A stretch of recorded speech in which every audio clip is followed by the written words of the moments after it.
Hello and welcome back to another episode of the San Antonio Minute. My name is Matt Guzman. I'm the lead reporter over at Spurs on SI. Today we're talking about the NBA draft. Now the San Antonio Spurs had quite a few ways they could have opted to improve this offseason. Were they going to use all of their draft picks, or were they going to go for veteran free agents, or maybe trade for some players in the offseason?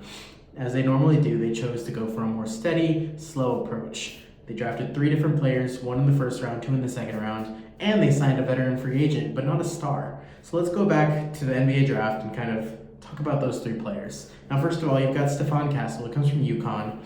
He's a true point guard in every sense of the word. He's got a chance to kind of facilitate and get the ball moving and find Victor Wembanyama down low, up high, wherever he might be. But the thing is, at UConn, he didn't actually spend a lot of time being a point guard.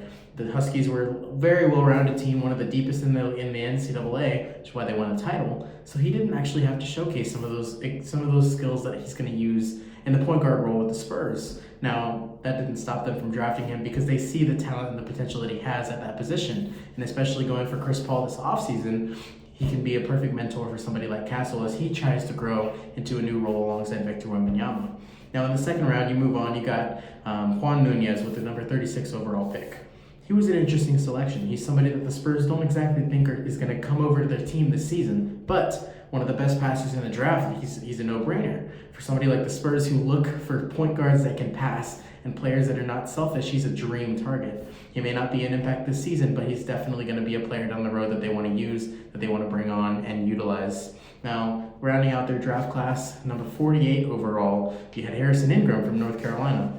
Ingram was very different than the other 2 players the Spurs drafted, solely because he could shoot and he wasn't a point guard. Now, you might wonder why they would go for him so late and not try and get a player, maybe even with the number 8 pick, that could fill that role. But it's because, like I mentioned earlier, the Spurs are very adamant about remaining patient. Slow and steady wins the race. With Ingram, he's got a lot of work to do. He's a very raw prospect, but he brings a surefire sense of shooting.